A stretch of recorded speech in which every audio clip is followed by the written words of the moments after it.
Hello and welcome, ladies and gentlemen, Fantastic. This is Battlefield 1.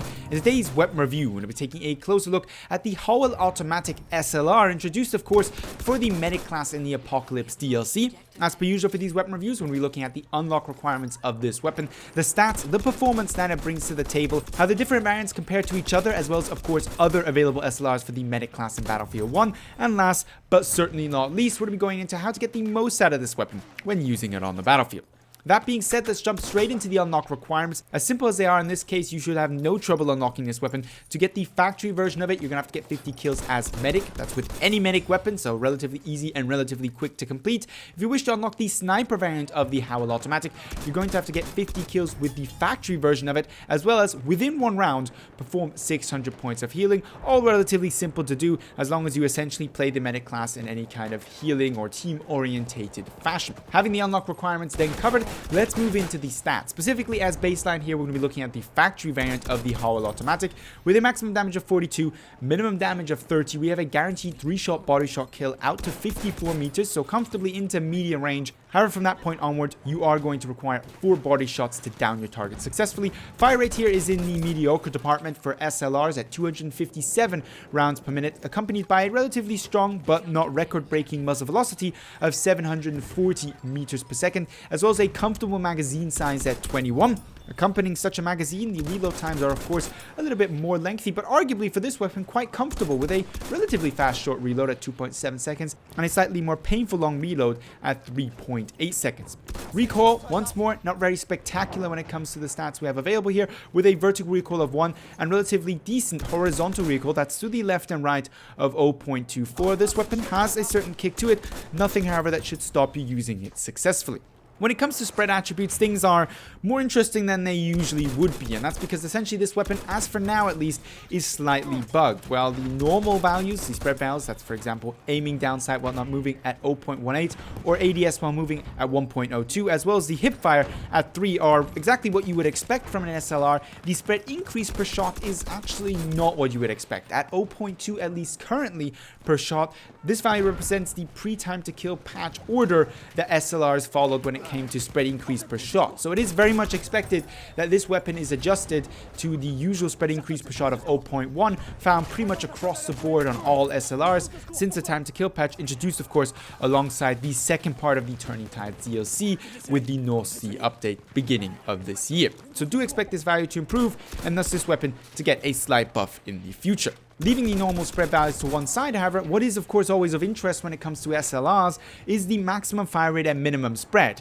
Now, currently the maximum fire rate at minimum spread for this variant, for the factory variant, sits at 225 rounds per minute. However, once this bug, this spread increase per shot, has been adjusted to what it really should be, you'll find that this weapon will comfortably shoot at 240 rounds per minute. Better, for example, than the Farquhar-Hill variants of this weapon, thanks to its better spread decrease values, because of course it is a factory variant of a weapon.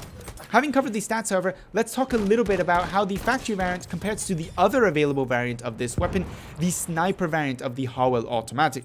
Now, there is only a few differences that we have to point out. One of them is the usual recoil decrease. The factory with 5.25 has better recoil decrease over a sniper. Not really a surprise there, given the usual factory versus sniper comparison. The same goes to the actual differences in accuracy, whereas the sniper has a better ADS while standing still and not moving at 0.12 versus the automatic factory at 0.18, making the sniper, at least theoretically, more accurate. The spread decrease values, and thus the maximum fire rate while maintaining minimum spread, are worse on the sniper variant when compared to that of the automatic factory, with spread decrease values of 3 on the sniper versus 6 on the automatic factory, and thus a maximum fire rate at minimum spread currently for the sniper at 199 rounds per minute versus the 225 previously mentioned for the factory variant, and an expected, once the bug with the spread increase per shot has been fixed, value, that is fire rate, at 225 versus the then 240 of the factory variant of this weapon. Moving on then to the competition and how it is able to stack up against it. Well, this weapon is of course very similar to the Farquhar-Hill, and I will honestly tell you that the biggest deciding factor personally for me in which of these weapons I am choosing is down to the sights that they use. If I want to use an optical variant of an SLR, then it's going to be the Farquhar-Hill optical, because that is the only optical version. If I'm looking for a low recoil variant of a weapon like this, I'm going to go with the Farquhar-Hill Storm.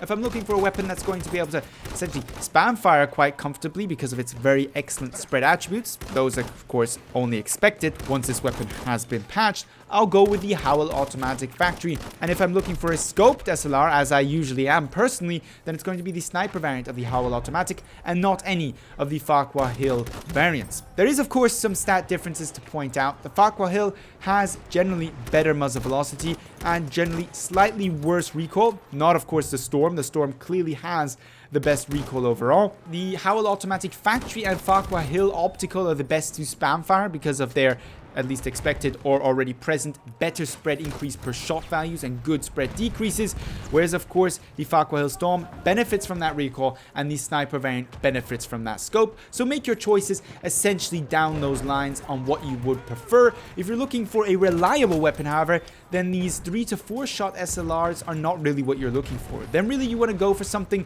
like the Mondragon, be that in the Storm, Sniper or optical variant.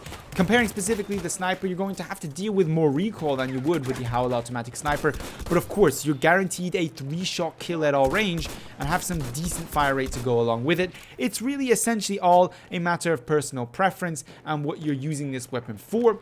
Generally, when it comes to using the Howell Automatic effectively, you want to stick to your 3-shot kill range. That's not to say that you're ineffective at your 4-shot kill range, but if you want to get the most out of your weapon, if you want to really use it to its advantage, sticking within those 50-54 meter ranges is going to give you the best results. It's going to give you very solid time to kill on target, especially take into consideration that you're going to be able to spam fire this weapon even easier once the weapon has been patched. If you're looking for a very flexible weapon, on the other hand, this weapon isn't too bad either, and that's because both variants of the Howell actually come with bipods equipped, which means if you suddenly find yourself engaging more long-range targets, you know you've got a bullet to kill disadvantage on your opponent, who is either a recon using a sniper rifle or a long-range orientated SLR medic user. Well, bipod up simply and you're going to get the best out of your weapon. And that really wraps it up for the Howell Automatic. It's overall a decent weapon, nothing to write home about, but the bipod does give it maybe a small edge for those of you looking for a very flexible SLR and maybe not finding that quite to be the case with the Farquhar-Hill in its optical or Storm preset. Let me know what you think about this weapon, as well as of course your usual video suggestions down below in the comments, or hit me up with them on Twitter. If you enjoyed this video, found it helpful, don't forget to give it a thumbs up. But with all that being said, I'd like to thank you very much for watching, and hope to see you in the next Battlefield 1 video.